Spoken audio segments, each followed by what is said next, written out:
देखिए वो अपनी शिकस्त का ऐलान वो पहले ही कर चुका है, गालियां बक रहा है वो। और उसको हमने जैसे यहाँ तकरीर में कहा कि हमेशा जो अगर फातेह होता है, जिसको जीत होती है, वो कभी गालियां नहीं बकता है।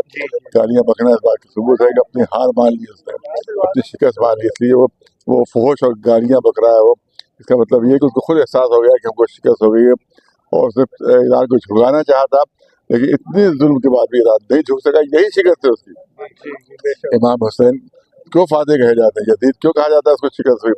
क्योंकि वो बैत लेना चाहता था, इमाम ने सर कटवा दिया, बैत नहीं की, लिहाजा यजीद शिकस्त खुर्दा था, हुसैन फातेह थे, क्योंकि वो अपने मकसद में कामयाब नहीं हो सका। तो इसी तरह से ट्रम्प इसराइल जो है वो शिकस्त खुर्दा है, और ईरान फातेह, क्योंकि ये अपने मकसद में कामयाब नहीं हो पा रहा है कि वो झुका दे, जलील कर दे, रुसवा कर दे और अपना गुलाम बना लें। वो गुलाम बनने पर बढ़ सकते, लेकिन गुलाम बनने पर आमादा नहीं। बहुत बहुत शुक्रिया। प्रोग्राम है, क्या कहना है इसके बारे में? बिस्मिल्लाहिर्रहमानिर्रहीम। आप माशाल्लाह, ये आप देखें कि पूरा इतना बड़ा इमाम बाड़ा पूरा जो था वो भर गया, और उसमें गुंजाइश नहीं रही, और उसमें खाली शिया नहीं थे, बहुत बड़ी तादाद में सुन्नी हज़रात थे, बहुत बड़ी तादाद में हिंदू थे। सब ने उस ईरान से मोहब्बत का इजहार किया, और जो शहीद हुए हैं उससे इजहार अक़ीदत किया। और यही वजह है कि यही चीज़ें देख कर ही ईरान ने कहा कि हिंदुस्तान की पब्लिक हमारी दोस्त है, हमारे चाहने वाली है, लिहाजा उन्होंने आज़ाद किए यहाँ के लिए सिलेंडर, वो गैस के जहाज़ आज़ाद किए, और उस पेट्रोल के जहाज़, डीजल के जहाज़ आज़ाद किए, ताकि यहाँ की जनता, यहाँ की आवाम जो हमसे मोहब्बत करती है। तो इसी का ध्यान रखना चाहिए हमारी गवर्नमेंट को भी, जो बने हुए हैं बहुत बड़े दोस्त बने हुए, अमेरिका के दोस्त क्या, गुलाम बने हुए कहना चाहिए, अमेरिका के गुलाम बने हुए हैं, और इसराइल के बहुत बड़े दोस्त बने हुए हैं। उनको देखना चाहिए कि यहाँ की जनता क्या चाहती है, और इसी जनता की मोहब्बत के जवाब में उन्होंने हमें गैस दी, इसके जवाब में उन्होंने हमें डीजल दिया। लिहाजा उनको ना, अमेरिका तो टैरिफ लगा रहा है और ईरान तेल दे रहा है, ईरान गैस दे रहा है, तो अब बताओ तुम्हारा दोस्त कौन है? पता नहीं क्या इनकी मजबूरी है, क्या इनके है कि इसराइल के साथ जुड़े हुए, पता नहीं मोसाद ने क्या तरकीब कर दी है इनके साथ, जिसकी वजह से इसराइल से हट नहीं पा रहे हैं।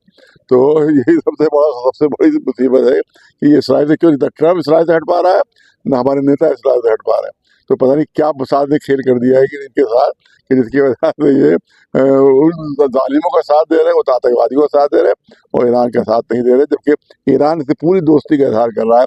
और जो यहाँ पर सिख बच्चियों की तस्वीरें आई कि उन्हीं ने अपने गले तोड़कर ईरान की मदद की, हिंदू औरतों की तस्वीरें कि उन्होंने अपने कान के बुंदे दे, यही जब तस्वीरें पहुंची हैं तब उन्होंने कहा हिंदुस्तान की पब्लिक हमारी दोस्त है। लेकिन हमारी गवर्नमेंट जो है उसकी बहुत गलत पॉलिसी है, बहुत ही गलत पॉलिसी, कि जो अमेरिका और इसराइल के साथ साठगांठ पूरी है वो ख़त्म होना चाहिए, और जो ईरान है उसके साथ दोस्त, हमारे मुल्क को फ़ायदा ईरान से है, हमारी जनता को फ़ायदा ईरान से है, इसराइल से ना कोई फ़ायदा है, ना कोई ट्रम्प से कोई फ़ायदा है। भारत के लोगों को क्या पैगाम देना चाहते हैं? यही कि भाई देखें कि दोस्त कौन है, और ये देखें कि धोखा देने वाला कौन। जो धोखा देता है वो किसी को भी धोखा दे सकता है। 2 बार धोखा दे के ईरान पर हमला किया ट्रम्प ने, इसराइल ने, तो हिंदुस्तान कैसे एक्सपेक्ट कर रहा है कि उसको धोखा नहीं देगा?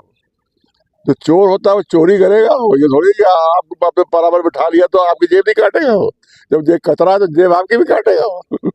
तो इसी तरह से जब धोखेबाज है तो हिंदुस्तान को भी किसी वक्त धोखा दे सकता है, और हिंदुस्तान के साथ भी गद्दारी कर सकता है, चाहे अमेरिका हो चाहे इसराइल हो।